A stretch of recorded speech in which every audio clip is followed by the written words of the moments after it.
It is 7 p.m. Pacific Standard Time, 10 p.m. Eastern Standard Time, and welcome to Mission Log Live. I'm Norman Lau, and with me tonight for our run of Picards, Reka Sharma. I've just totally talked over you. I'm so sorry. That's okay. I talked over you first. We were both rude.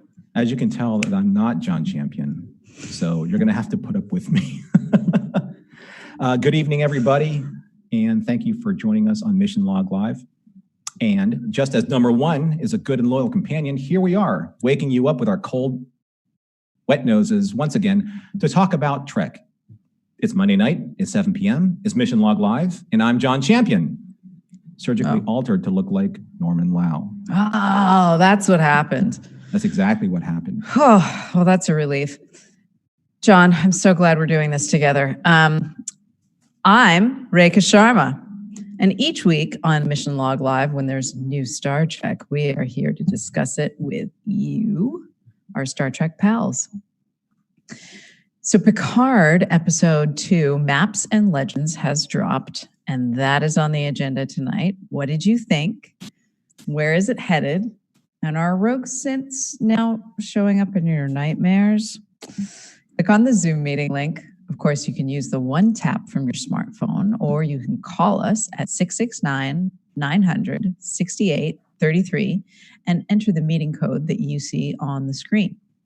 Earl will patch you through to us. Thanks, Earl. And then it's time to give us the lowdown.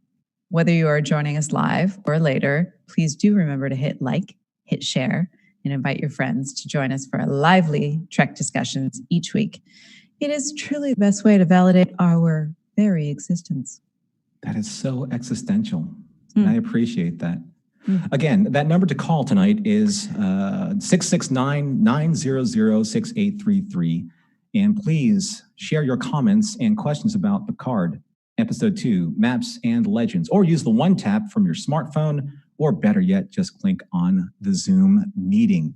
Now, as we do with all of our Mission Logs Lives, we're going to take a look at the chat and see what's happening here. Now, this is my first time as one of the main hosts of Mission Log Live, so you're going to have to bear with me.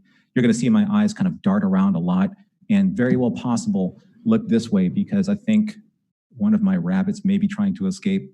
That's okay. She can escape and do what she does. So I'm going to take a look at the chat. Emancipated rabbit. Yeah, I'll throw like treats at her and see what happens.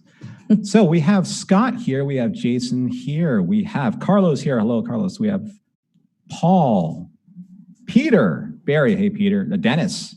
What's going on? Gosh, we got lots of people. Warren, Dave. Is that another Dave? Josh. Is that another Josh? Karen.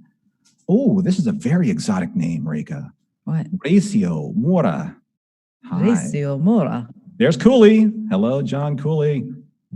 And Thomas, Chuck, Steve. My goodness. This is I think people have tuned in to hear what we have to say, or better yet, what they have to say. Yeah, we want to hear.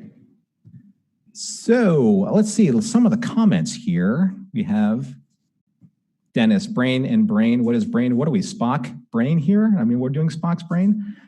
Dave, yo all, John's away, the kids will play. Are we kids? I like being kids. Is that what we're going to be? Yeah, well, I guess I'm supposed to be a grown-up because I'm on all of them, right? We're kids at heart. Well, that is for shizzle. Yeah, for shizzle. Josh Trowak says, hello, Reka and Norm. Hi, guys. Josh, it's John and Norm, because again, yeah, cosmetic surgery, right? That's just Norman's face on John. Or is it John who? Karen, good evening. Good evening to you. Mauricio, hi. John Cooley, greetings, gentle beings. Are we gentle beings? And fierce, but also gentle. I guess that remains to be seen. Wait until we get to the comments and into our discussion. Steve, hi, Norman and Reka. Hello, Steve. Hey, Steve. I have not enough window space for all the people that are joining tonight. Ria, good day, friends down under. Hello, Ria, how are you? That's my terrible Australian accent for you. I don't think it was that bad, but it's you jumped in, man. You did it. Well, this is live without a net. Let's do this. Tate, Yeah. August, hot with. Hello there. Hello, Tate. John X, the lovely Rega is back. I'm just going to sit back. Just going to sit back, relax, and enjoy the show. Well, the lovely Rega is back, so it's obviously not about me. It's about you. Yeah. Well, I mean, he's being nice. Don't take it as an insult. Very flattering. Very flattering. Sean Dempsey. Now, Sean Dempsey is a close friend of mine. Hi, Sean, for joining the show. Lisa Gillespie. You've got friends. I don't have any friends. They're all your friends. Only Sean is my friend. Everyone else is a paid shill. Thanks, you guys. I will send your $20 in the mail. Make sure that I have your SASE, and so I can get you that by check. If they bounce, not my fault. Blame the checks, or send me your PayPal address. Lisa Gillespie Reckenmeyer, surgically altered. Yes, I am. Sans beard. Chris Raker says, hell yeah, hello, or hell yeah, let's get to the show. I'm not sure what that means. Paul Wright Jr., got my tea, Earl Grey hot and ready to go. Nice. What are we drinking tonight? I'm drinking from my Clorks mug. Nice. I just have the standard, the pink water bottle. We have electrolytes in here. We have to get you. Well, you have. Oh, yeah. Because the people who were here last week, I think whoever was listening would know that I got sick, came down with the flu last week. Oh. I am on the tail end of that. Yeah. That jerky flu. It took me out for the whole week. Like, I only just left the house yesterday for the first time. Well, I'm glad you're on the mend. Yeah. I'm glad you're on the mend. So we have a lot of going on with the chat, and it's fantastic. Thank you so much for everybody tuning in tonight for Mission Log Live. But before we get into our discussion, Reka, would you like to tell the listeners what's going to be happening in the next week or so when we unfold the rest of the schedule with Picard? I would love to. Next week here on Mission Log Live, Monday night at 7 p.m. Pacific, 10 p.m. Eastern, I will be back, and so will John Champion without Norman's face stuck on top. It's going to be John Champion face, and he will have returned to his normal bearded self. Can't even talk. Normal bearded self. Normal bearded self. Normal bearded self. Say that 5 times fast. As we delve deep into Star Trek Picard Episode 3.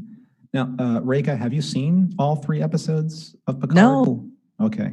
So I'm watching at the same pace that all of our lovely watchers out there are watching.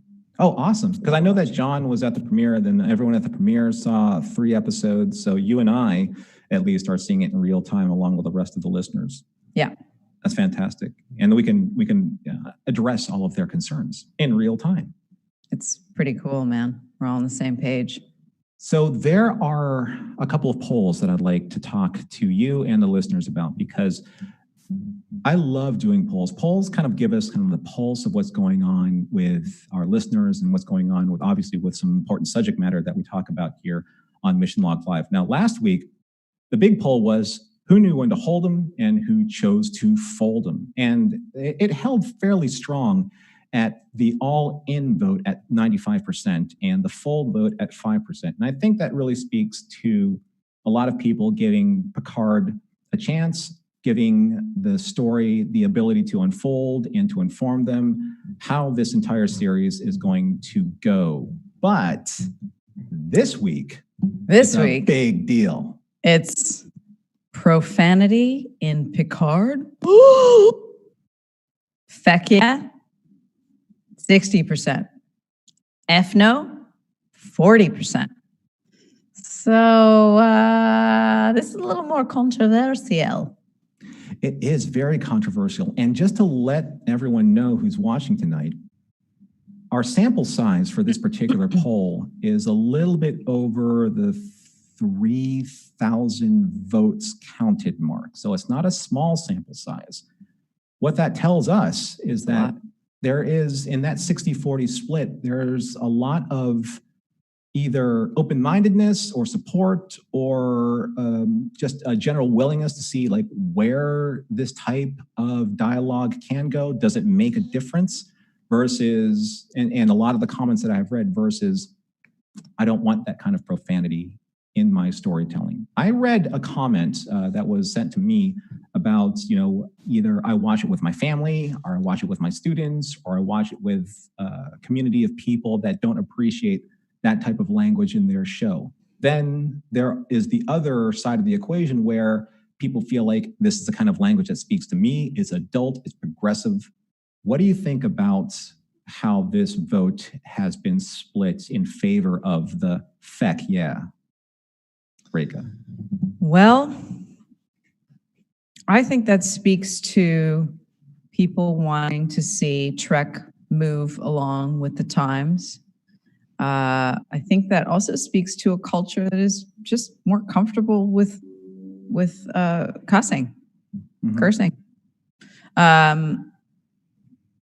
I know I've gone through my own journey with that. And I've recently become more comfortable with swearing, and it's kind of liberating. So I get the feck yeah. Yeah. Yeah. On the other hand, I also get the F no. My dad hated swearing. It's also really nice to be able to have a conversation that doesn't have any swearing, because generally speaking, I find swearing can just be lazy. Like you can't find the right words, so you just say fuck. But there's actually a better word that more accurately describes whatever it is that you're talking about. So yeah, plus little people, Yeah. It's annoying when they can't watch whatever you're watching. But then I also know parents who have raised their children letting them swear. And so then it doesn't become a thing and they're not weird about it. It's just another word. I can see both sides of the equation. And obviously by the sample size and the voting audience, I wouldn't say it's 50-50, but it's not, the disparity isn't as wide as I thought it was going to be. And we're going to talk about that in a little bit. But as we do in the tradition of Mission Log Live, we're going to get into Picard, Episode 2, Maps and Legends, with the longest recap probably ever written in the history of Mission Log Live. A lot of plot points. There's a lot. Yeah, this is a very dense episode, and there's a lot of things to talk about. So we are going to go into the recap. The year is 2385, and it is Happy First Contact Day, or at least it should have been. During a fairly routine workday at Utopia Planitia, at a maintenance station, a skeleton crew is murdered by their support synthetic F8. It hacked into their main computer terminal, compromising security protocols for synthetic unit groups and the deactivation of all deflector shields on the shipyard, opening the doorway for a massive orbital bombardment from a network of attack ships laying in wait. Without the orbital defense system to protect the installation, chaos rips across the shipyards. Finally, F8 executes himself, marking the beginning of what can only be described as a revolution. 14 years later at Chateau Picard, Jean-Luc, Laris, and Zhaban try and piece together what happened to Dash Asha. Her abduction and the systematic digital scrubbing of her very public murder that Jean-Luc witnessed leads only to believe one possible conclusion. Laris tells Jean-Luc about a mythical cabal known in whispers as the Zhat Vash, aptly named after the dead, the most reliable keepers of secrets. Laris and Jean-Luc beam to Josh's apartment in Boston to reconstruct what happened. Laris tells Jean-Luc that the Zhat Vash have an unexplainable yet deep-seated hatred and loathing for all synthetic life, and that they have infiltrated many of the major galactic powers, including the Federation. Through the use of highly illegal Romulan forensic reconstruction technology, Laris surmises that all traces of evidence have been erased at the deepest molecular level. However, her former training as Tal Shiar as an operative allows her to find things that would seem ubiquitous or benign, such as a phone conversation that the alleged Zhat Vash agents missed because of the vocal pattern on the call, to and from twin sisters that are almost completely identical. However, the trail ends here because the origin of such a call came from off-world. Deep in Romulan space, on the Borg reclamation site, the tously-haired Romulan Narek and Dr. Soji Asha have been spending some intimate moments prying their way into each other's secrets. But as Soji tries to get closer to him, Narek masterfully eludes anything directly, very expected of a Romulan who, by admission, is very good at keeping secrets. Back at the chateau, Jean-Luc is visited by a very old and dear friend, Dr. Moritz Benayoun. his physician on the USS Stargazer. Jean-Luc needs Moritz to clear him to return to active duty. But that was not to be. Moritz tells Jean-Luc he has shown early signs of a devastating mental syndrome, but Picard, as he is wont to do, persuades his friend to give him one last chance to make a difference. Picard beams to Starfleet Command to meet with CNC Admiral Kirsten Clancy. In a very brief and fiery meeting, Jean-Luc tells the Admiral that he believes that Bruce Maddox is trying to recreate Data's technology from a single positronic neuron, with plans on creating a new form of synthetic life. As Picard pleads for a ship and a crew to further his investigation, Clancy cuts him off at the knees, citing that this is no longer his house and that his authority and influence no longer have bearing in matters of the Federation. And that very public interview really didn't help his case, because organizations like Starfleet don't take kindly to one of their own throwing them under the warp nacelles. Returning to Labar, Picard returns home to find Dr. Agnes Jurati waiting for him with some startling revelations. Agnes tells Picard that Daj Asha's entire life and career were masterful fabrications, all the way up to her application and acceptance to work at the Daystrom Institute, possibly even by Bruce Maddox himself. But the question she poses to Picard that has not been addressed is, where is Soji? On the Borg cube, Narek observes that Dr. Soji and her team are extracting prized Borg implants from a nameless or inactive possible dead Borg drone. But before the drone is discarded from the operating table, Narek watches Soji with great interest as she stands over the drone and, in a way, says a comforting goodbye to it. At Chateau Picard, Jean-Luc pulls from a drawer a beautiful silver ceremonial box. Inside, his old Starfleet communicator. Walking outside his study and looking up at the stars like he has done so many times before, he attaches it to his breast, looks up, and calls to an old friend for help as he was talking to the stars himself. At Starfleet Command, Admiral Clancy is briefing Commodore O of Starfleet Security and a Vulcan regarding what Picard has to say about Bruce Maddox's possible plan to create a new strain of synthetics and a Romulan clandestine activity. O assures her that if there are Romulans on Earth, that would be an act of war. At the chateau, Laris drops her entire tray of Girl Grey from utter shock and anger at Picard's incredibly thin and desperate plan to find Bruce Maddox and Soji Asha, knowing that only the Tal Shiar can protect him from what he has already seen, which quite possibly had been the Zhat Vash. If Picard leaves, he'll be in grave danger. But Picard is resolute to try and save the memory and daughter of a man and a friend who has saved his life over 20 years ago. As Laris storms off in disbelief, Zhaban asks Jean-Luc if he can call upon his old crew to help him, Riker, Worf, and LaForge. But if Picard does not want to oblige them, he will put his beloved crew in harm's way, and he never wants to do that ever again. In Commodore O's office, Lieutenant Rizzo has been brought up to speed on the current situation regarding Admiral Picard's experiences with Daj Asha, her possible connection to Bruce Maddox, and most importantly, clandestine Romulan activities at the center of Daj's assassination. Commodore O tells Rizzo to rein in her Romulan operative Narek, who is currently manipulating Soj Asha for purposes not yet known. Deep in a desert valley, Jean-Luc approaches what appears to be a very tranquil and peaceful cabin, from which emerges a very statuesque and well-armed woman who doesn't seem happy to see him. With shotgun pointed at his back as he walks away, Picard says the one thing that cut to her straight: secret Romulan assassins are operating on Earth. Good thing he was also armed with a bottle of Chicard, that's a good word, with a bottle of Chateau Picard, 86 that is. Chicard should be on a t-shirt. And finally, we see Lieutenant Rizzo, or at least a hologram of her, appear in Narek's quarters. It seems that Lieutenant Rizzo is a Romulan disguised in human form, round ears and all. As she grills Narek for any significant updates to his progress with Soji, she also wants to know if a certain nest has been discovered, no doubt the main hub of Borg drones that the Zhat Vash has been searching for all along. The end. Wow. All right. We're at warp speed. Excuse me. And only a couple of edits from Earl, if this actually became editable. But it's not. It's live. So let me take a breath here. That was excellent. Thank you so much for doing that, Norman. Thank you, Reka. So let's get into the discussion of this episode. Yes. And I want to start off with you, Reka. What did you think? How did you feel? What spoke to you? There were a lot of things, the maps and legends. We just, came out of the explosion of what the hell happens in the premiere, and now it's time to try and figure out the mystery. So we're looking for maps, we're looking for direction, where to go, what choices to make, and how to get there.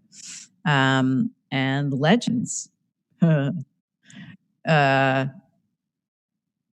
There's a lot of legends of different peoples and Jean-Luc Picard himself, and possibly being a little bit of a legend in his own mind, which is a fun thing to explore. It was one of my laugh out loud moments of the episode, watching Jean-Luc have someone not have any idea who he is. Oh, those young people. What do they know? The youngins. Yeah, it was a wonderful, very human moment that I very much appreciated. It's great when we get to see the flaws of our heroes. All of that put aside, I will say to me that what spoke to me in this episode was the theme of looking at decency and respect versus being in the ego, thinking small-mindedness, trying to be with small-mindedness, and operating from fear. We see that theme time and again. So that's what I'm excited about exploring. Well, we have a lot of subjects to talk about. Obviously, I mean, there's so much to get to, but this is for you. This is for you, our live audience. Reka and I are trying to navigate just the depths and the density of this episode, and we will try and address our own points as we can. But let's get to the heart of the matter here and the spirit of what we're trying to talk to through all of the callers that are waiting for us. So first up on the list here, we have the Vice Admiral on the line. Vice Admiral, what's happening? Oh, it's a good Monday night. How are you two? Good. Thank you for being here with us. Always a pleasure. So, the Zhat Vash.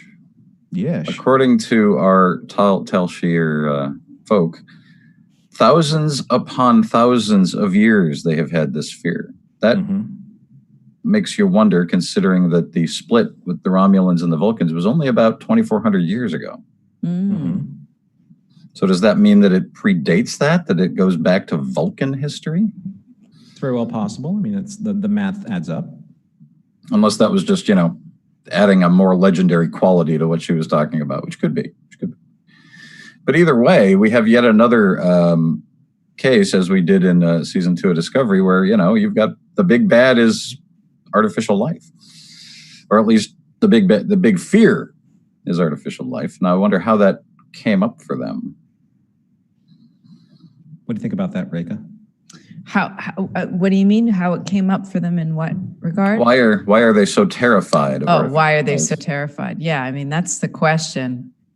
And it was kind of a fun one that I was thinking about this afternoon in terms of, well, let me go to their side and think about synthetic and the world that we live in today. And synthetic things are killing the planet. There's plastic everywhere. It's literally ruining the planet. We don't know how to live in harmony just as we are. And this drive also that I think is behind a lot of the people who invent synthetic life. And I think this is absolutely true to Trek, to the canon, the inventors of it. Some of it's, we think so much about it, in Data, who we love and adore. And we think so much about it being truly sentient life, and it explores the topics of racism and all of that stuff. But also that the other side of it is that drive to achieve, go faster, consume more, capitalism at its best. Well, let's make a machine to do this all faster. At Amazon right now, we're seeing, so much digitization and speed in their company that people are getting hurt at alarming rates. It's really bad what's happening at Amazon. So, you know what? That's my So Reka, are you speak for the other side? like Ian Malcolm said in Jurassic Park, is that no one ever asked if they should just because they could? Yeah. It's a valid question. I mean, in the story, we're definitely on the other side of that. We're not on the Romulan side, the way that this story is being told. Right. I think for me, Vice Admiral, that the Romulans have always prided themselves on being able to control the flow of information. Yes. Being able to lock down exactly what narrative that they want to say and the information that can be used against them or for them, for their advantage. And I think that when you create an artificial life form, that artificial life form really hinges on, one, who's programming that life form, and two, whether or not that life form becomes sentient.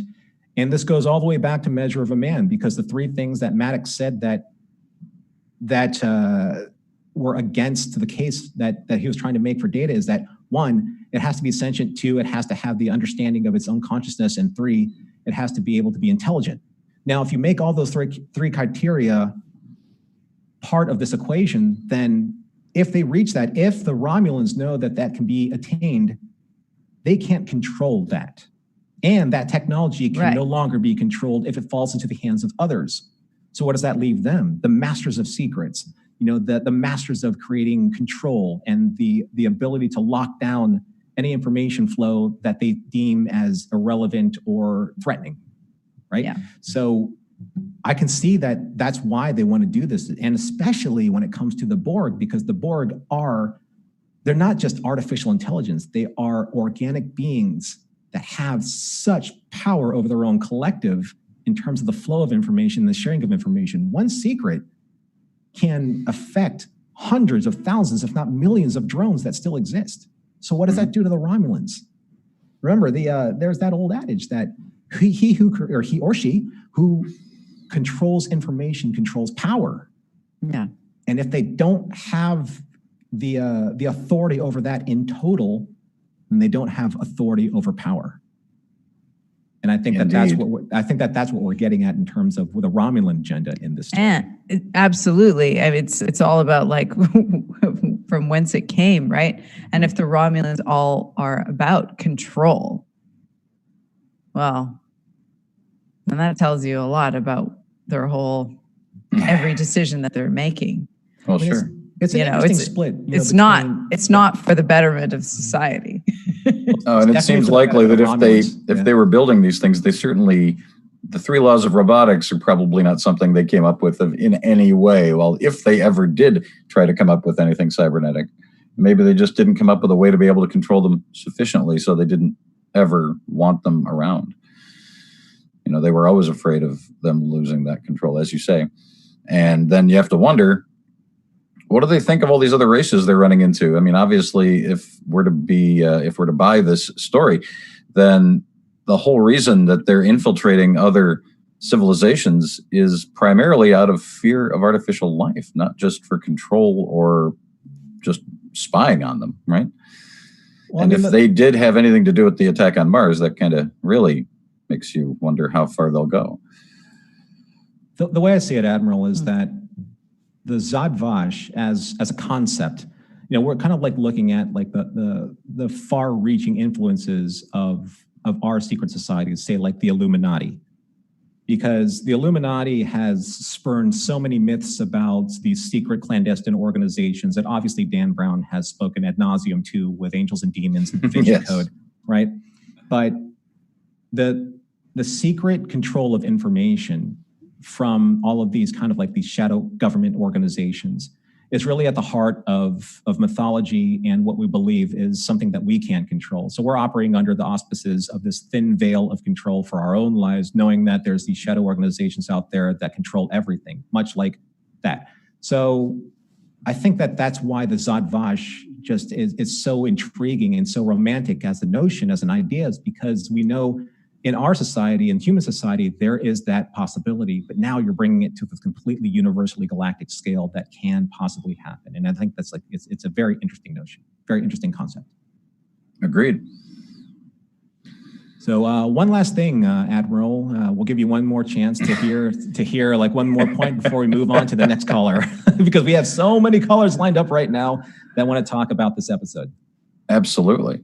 I just have to wonder if they're so concerned about all of this, and the Borg have to be somewhere in that level of fear of theirs, because while they are organic, they are still in a way artificial and have a significant amount of communication capability. How are they so comfortable with having a Borg cube? You think they're comfortable? Well, it's been 16 years and they've managed to not get assimilated, so by now they might be. I'm curious what you think, Norman. Do you think they're comfortable? I think they're comfortable in the fact that they know that the Borg drone ship and all the drones have been deactivated up to a point. And you know what? Here's the thing, is that sometimes they have to take that risk. You know, risk is their business now. They have to take the risk of making sure that they control the information. And if those Borg drones are indeed, in fact, cut off from the collective, then they have the advantage of being able to mine their technology to exploit them and to sell it to the highest bidder, and two, be able to eliminate probably the greatest threat that they have to them right now, and that is these synthetic life forms that pose a threat to them just as a general theory. So in destroying these Borg drones and destroying the collective, they in sense secure their own stranglehold over the information, in my opinion. And I wonder if they're also mining them for the information in some way, if they are able to tap into at least a part of what was local to that piece of the network, which we know is pretty vast knowledge of other parts of the galaxy. Well, here's something that I want to pose to you before you leave and for everybody else, that if they really wanted to eliminate their threat, why not just disintegrate them ad nauseum right now? There's something that they want. Yeah, there has to be, and we don't know what it is yet, but they do, obviously. I agree. And the reason why I was surprised by you saying comfortable is because I feel like they're not comfortable at all. And that's why they're all up in their business. So you think that it's such a threat that they need to control it and they need to dismantle it in a different way? Yeah, they need to dismantle it. They need to figure it out. They need to, it's getting to know your enemy. Keep your friends close and your enemies closer. Yeah. And this is what we do when we're afraid, when we're trying to control our existence. What do? We try to figure shit out as quickly as we can. We turn it inside out and backwards and try to figure out every single possible outcome and find out exactly what the other people involved are thinking and how they work. And if we're feeling confident and comfortable about something, we just walk right past it because it's not a threat. There's a hilarious scene in the movie that Steven Spielberg, a very lesser known movie by Steven Spielberg called 1941. There's a scene where, I think it was Slim Whitman. Was it Slim Pickens? Whitman? Slim Pickens tried to shove his giant radio through the porthole of a Japanese sub, and he said, and the Japanese soldiers were like, "We got to find a way to make these things smaller." Yep.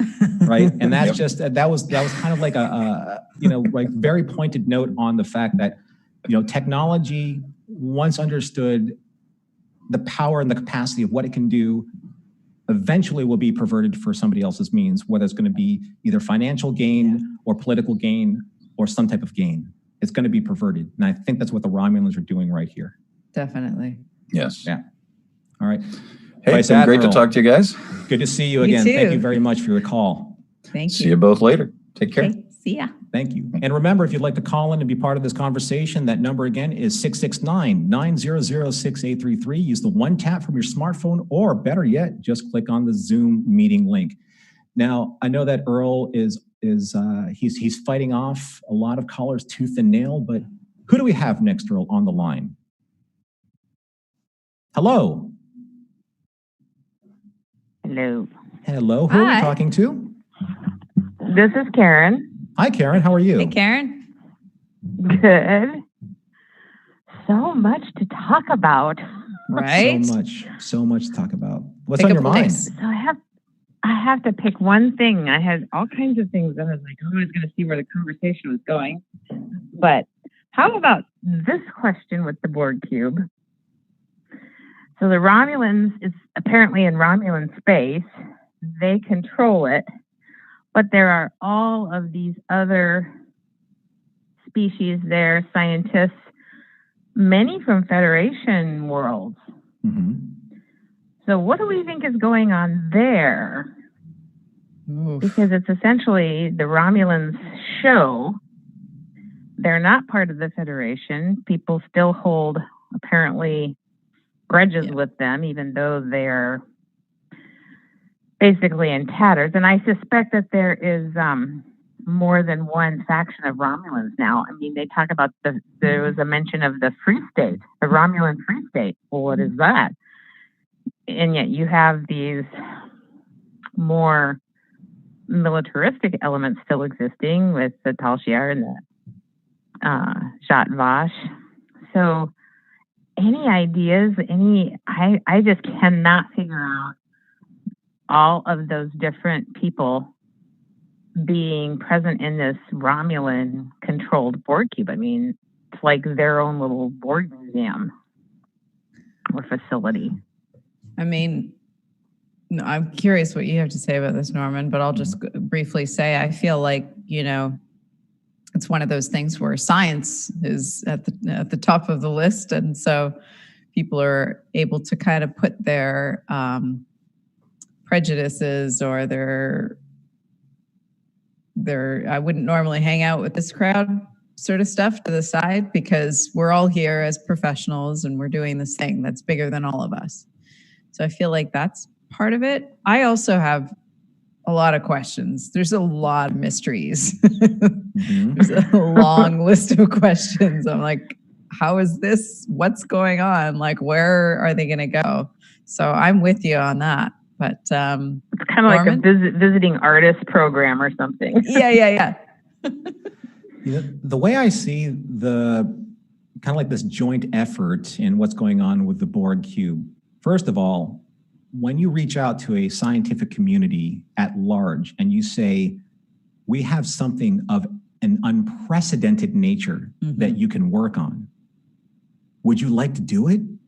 I think that a lot of people would say, sure. Maybe grants are involved. Maybe, some type of financial gain is involved. Maybe some type of reputation gain is involved. Definitely. That being said, this is a project that is being, for the most part, authorized by the Romulan government, so that whatever they're doing, whatever these races, these different scientists from different races, from different worlds and with different agendas are doing, we all have to bear in mind that whatever that they uncover, exhume, study, codify, all becomes property of the Romulan government. All of that information becomes theirs in the end. They are literally getting free labor in a way, but more importantly, they are getting information from probably some of the best minds that are working on this project right now. And when you really think about it, like in a global scale, that is like the best way to get to mine information from a standpoint that everything looks like it's being altruistic at a certain point. Everyone's looking at this artifact like, wow, we can do something with this. But how much of the stuff that they're mining is actually getting out into actual proper research, as opposed to being filtered through the Romulan secret police from the Tal Shiar standpoint? Like, oh, that's nice. Well, yeah. You can have those rocks. We'll take the laser technology. You can have the Flintstones, but we will have the Matrix. You know what I'm saying? Like, maybe this also has to do with the fact that with the destruction of their system, they didn't have the scientific workforce, and they had to allow others in, but they still got to be controlling it mightily somehow, because that's just their nature. Because I just don't think they would have opened something like that up to Federation worlds, even scientists, too easily otherwise. There's definitely another agenda there that we'll probably don't even know. And it's very well possible that people are like, oh, it's a dead Borg cube. The Borg are done. After certain episodes that we know in the Next Generation, with Hugh and the Borg virus and things of that nature after First Contact, the Borg are they're broken. So one of the things that's very prevalent in science fiction and fantasy and even our own history, it's basically the what's the right word? I don't want to say the wrong word. The right word is the exploitation of civilizations that have been broken. In this case, the civilization of the Borg, if you want to call it that, is defunct. There really isn't a civilization that holds them, that binds them together anymore as the collective. They have been summarily dismantled. And now grave robbers are picking at the bones or trying to find the value in that. And essentially that's going to get on the black market, or the Romulans are going to keep the best cut choices of meat, and then everything, the scraps are just going to go on the wayside. So I think it's kind of like one of those, it's going to remain to be seen, but I do think that the Romulans obviously are at an agenda to control what's happening with the arms race of artificial life forms. Well, there sure is a place for the EMH to come in here with all of these disconnected drones. And, I feel like they're not doing their best work there, the way they were taking that guy apart on the table. It was pretty perfunctory. Yeah, well, I don't think, Reka, I don't want to speak for you, but I don't think that they care too much about the flesh component of those drones. All they want is the technology. Mm-hmm. Yep. The nameless. So, well, and I think they're also they're relying upon what's the Romulan guy's name? Narek? Narek. Yeah. As Narek the tousled feller said, at a graveyard, you get grave robbers and you get people hoping for, I can't remember what the second one was, but the third one was those who hope for resurrection. And it's like you said, when you get all those kinds of minds together and they're all working on something that you own, really, you're going to walk away with the cream of the crop of everything. Mm-hmm. Whatever it is that they discover. I think they don't even know what's possible. I think, Karen, that what we're looking at here is the Romulan version of the arms race, because obviously after the Hobus the Hobus event and Romulus and Remus being destroyed, they have no home, they have no ability to create a society until they find a way to control the arms race against the Federation and the Klingon Empire, the Gorn hegemony, things of that nature. Once they unlock whatever secret weapon that they're looking for, then they become a superpower again. And in an arms race, technology and the ability to control that information, whoever owns that in the end, whoever owns the most superior version of that, becomes a superpower, regardless of whether or not they have a home base. It's because they have the biggest, baddest gun in the galaxy.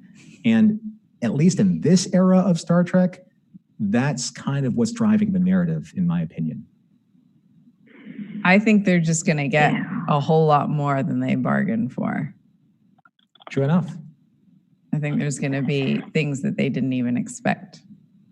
Well, that is one thing that powers like that can overlook, especially somebody like the Romulans, is that they are focused on that technology, but is possibly the better source, the people, the more rich source, the real gun. All of those Borg. When you look at 7 of 9, she certainly retains a ton of her knowledge and is invaluable in ways. So it could be a story too of you're going for the obvious and you're throwing away the important part. Yeah. And that remains to be seen. Obviously we know that Jerry Ryan's coming back as 7 of 9 and she's a huge component, right? I know, right? It's going to be amazing. I know. and what dynamic she brings in, because obviously she's been disassociated from the collective. We know that from Voyager. We know that there is obviously a huge Borg component in play. And I think that she's going to be I think she's going to be some type of crusader for their rights. You know, there's going to be something that sets her off. I don't know what yet because I haven't seen future episodes, much like the other John that's behind this veil of Norman Lau that has seen. So we'll see. But I think that one of the things that I find truly exciting about your question, about the questions that are coming through the comments, is that there's so much possibility and so much discussion that's happening with what's going to happen. And I find that just so engaging and so exciting to see. You know, it's exciting to see people so involved with what's going to happen. And I hope that it meets everyone's expectations. Yeah, it's mine so far. It's exceeded my expectations so far. So awesome. All right, Karen. Well, thank you so much. Well, thank you guys. Yes, thank you so much for calling in. Thanks. All right, everyone. Thank you so much for going with the comments, and I know Earl is again. He's kind of like fighting off the cavalcade, the deluge of phone calls that are coming in tooth and nail. But we are reading your comments, and this is such a packed episode. I mean, Reka, am I right? This is such a packed episode that it's so. I mean, I have all these notes in front of me. I only wrote half of them. The amount of notes I wrote at home about it. It's just. There's so much going on. There's so many questions to ask. There's so much danger and mystery and just questions upon questions and layers upon layers of danger. It's so exciting. Before we get to the next call, I just wanted to ask you, do you think that this particular episode was far more dense in what it was trying to tell than the first episode? I do. I think the story was incredibly powerful in the premiere and just simpler. And now we're like, it was like an explosion happened and now we're in there looking at all the pieces, trying to figure out what's going on and how to solve the mystery. And that's just going to be way more complicated. Yeah, I feel that after watching this episode and after watching Remembrance had a really nice kind of like easy, like segue into introducing Picard again, introducing some of the bigger players, obviously like Daj and like Zhaban and Laris, of which we don't even have enough time to talk about how amazing Laris is coming.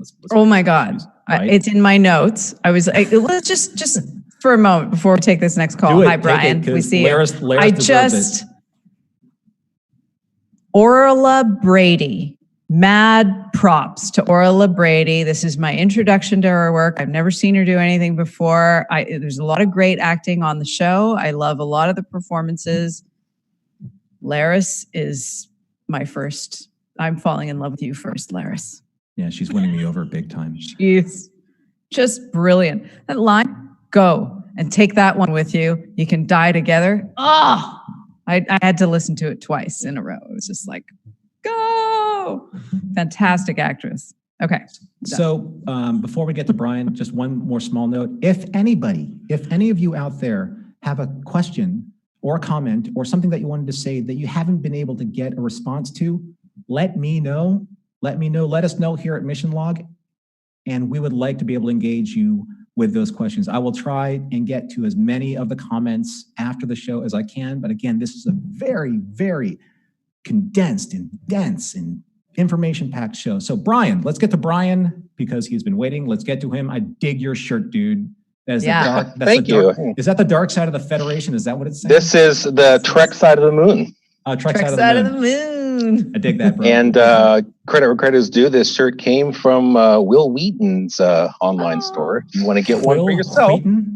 Will Wheaton. Will Wheaton. Will. You may have heard of him. Well done. Anyway, what's on your mind, Brian? Oh gosh, well, I want to jump in just to give us a little Tamlin Tomita love. Right? Because I know you were very excited, and I was like, it's Laurel from B5. All right. So my crush with Tamlin Tomita goes all the way back to Karate Kid 2. Oh my gosh. Oops, I'm sorry. Yeah, I saw that and I was like, oh wow, it's true. I mean, she joins a fairly short list of crossover B5 Star Trek people, like Andreas Katsoulis, of course, and But how'd you feel about her as the Commodore? I mean, that's a pretty severe turn for what we understand Tamla Tamita, just in terms of her overall resume and acting. I mean, usually she's, well, I'll be honest, she's not nearly as focused, I will say, as the Commodore is. I mean, the Commodore is pretty darn focused. Yeah, well, of course, I'm assuming she's actually a Romulan. We'll see. That's what I assumed. I don't know. Yeah? I mean, Really? Can they tell the difference? I don't know how to tell the difference. Do you guys know how? As far as I know, because of Lieutenant Rizzo and her ability to be able to mask her Romulan signature, I'm going to get very techno-babbly here. Okay. So based on from what I understand, if Lieutenant Rizzo has the ability to not only cosmetically hide her physical appearance as opposed to her biological signature as a Romulan, if that is true, then, oh wow, the Federation is really in trouble if they can't suss out like Romulan biogenetic signatures from at least that molecular level. That is a bad thing. You'd think after the Dominion War, they would have raised their game in terms of detecting infiltration in the Federation. Are we saying we don't have enough either phaser way, snipes? even if she's not, even if she is a Vulcan, like she's doing some really screwed up shit. Yeah. Like she's in with the Romulans. She's part of the whole plan. This is a Federation is absolutely corrupt from the head down. That's what we're seeing. So Picard's right. I mean, Reka makes a very good point here. And I think one of the things we have to take notice of is that if, in fact, Commodore O, and I have to say this because it's in my notes and I want to get this in, Commodore Commodore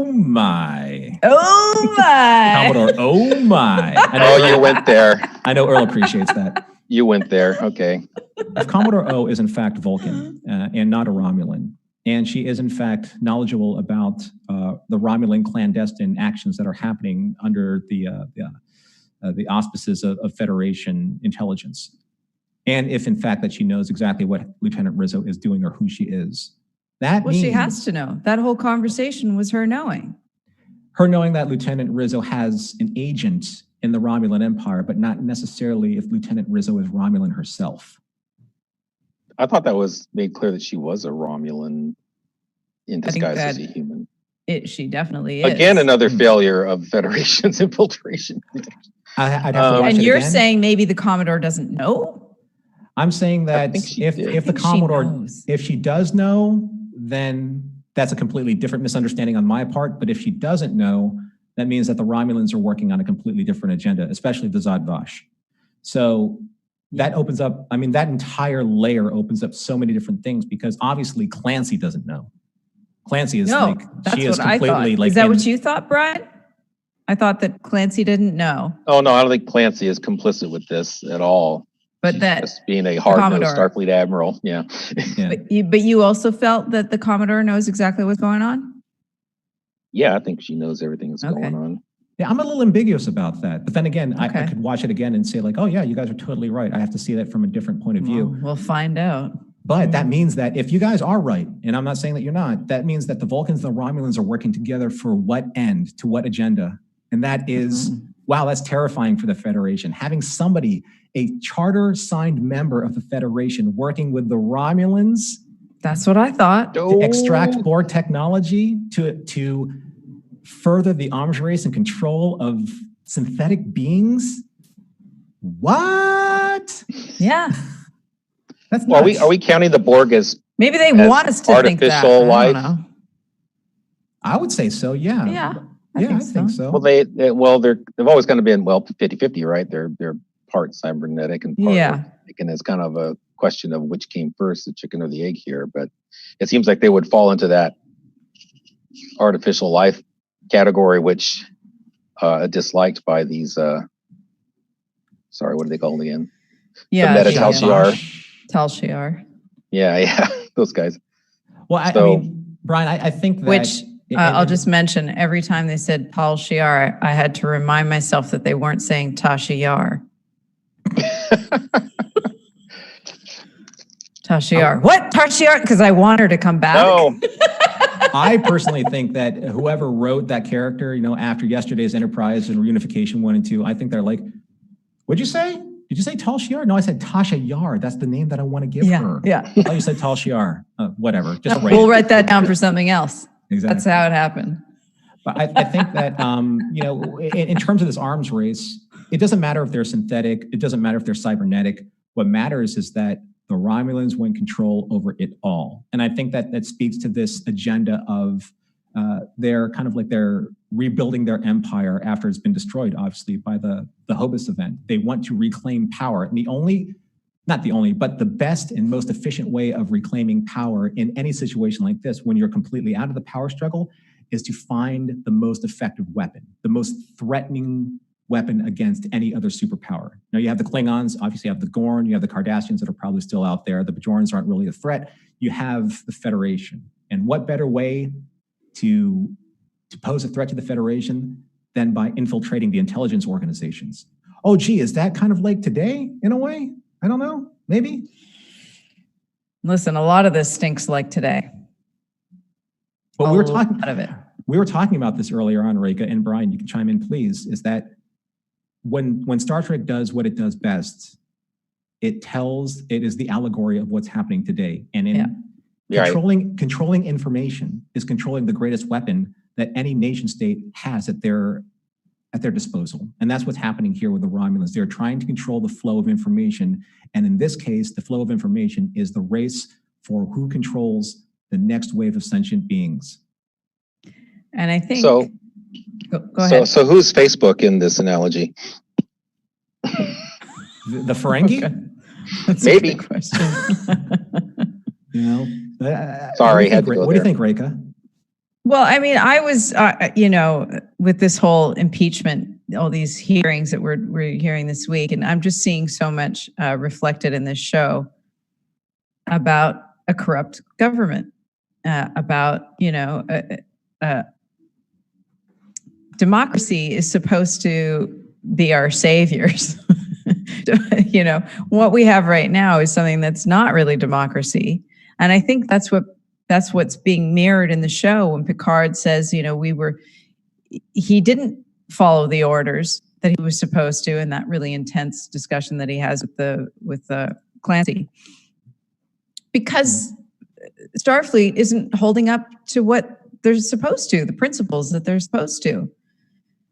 And he says, they were somehow supposed to be able to decide to kill an entire race. That's not right.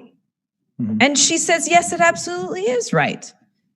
And it is a powerful question because I understand when you're in that position of responsibility, her point is valid that they're responsible for the, what did she say?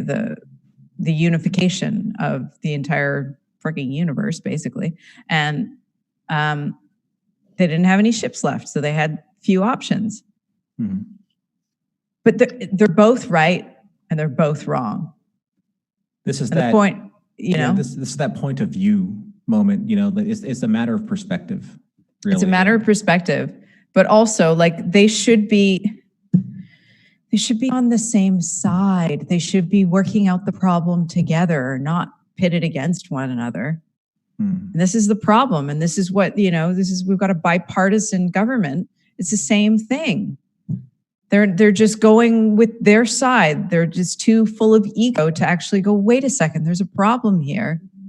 Well, and because, Lord knows with Trump, he's just so preoccupied with himself. That's the reason why there's an impeachment hearing, because he put his own needs before the entire nation's. Anyway, I'm just going to go on and on. Thank you, Reka. There's also a... thank you, Reka. Brian, there was also we have, you're out of time. We have very few moments left. So if there's one thing that you would like to pose and let the audience kind of chime in on and chew on, what would it be? Oh, well, going back to the whole, should we let our enemies die thing, it just took me right back to Star Trek 6, because that's where we were with the Klingons and Kirk. Yeah. So it's kind of, we're doing some of the same thing over again, only the situations were a bit reversed. It wasn't the captain calling for, letting them go, but Starfleet. So it's kind of a reverse of the Star Trek 6 scenario. But anyway, it was good to talk to you. Nice to meet you both. And Stay in touch. You too. Or if you are Norm, if that's your real name. No, the beard's already starting to grow back. Oh. Well, if you were John, I wouldn't get away with saying Alan Marine, everybody. And see you next time. I can't wait to buy your shirt. Thanks so much for calling in, Brian, and thanks everybody for calling in. And we are at the magic hour. So, Reka. Yes. I just want to let you know it's been an absolute pleasure doing this broadcast with you. It's my first broadcast with you, and I hope it's not my last. It depends on really how the listeners feel about that. And I hope we do get a chance to do this in the near future. So, Mission Log Live is produced by Roddenberry Entertainment. Executive producer Rod Roddenberry. Technical production on Mission Log is done by the fantastically talented, incredibly patient, and tolerant Earl Green. Be sure to visit podcast.roddenberry.com for the latest from the Roddenberry Podcast Network, including not just Mission Log, but also Women at Warp, Priority One, the Trek Files, and your daily Star Trek news. If you'd like to support Mission Log directly, hey, give us a look over at patreon.com/missionlog for some fun items there, including early access to videos, to your weekly mission log, and perhaps even shots of the rabbits, who are very, very difficult to pin down. Thank you so much. Thanks for listening to me rant there in a very disjointed way about our current political situation as I see it mirrored by Star Trek. I love Star Trek. Thank you all for joining us. Thank you to those who join us tonight and to those of you who will join us later. And we will talk to you next week.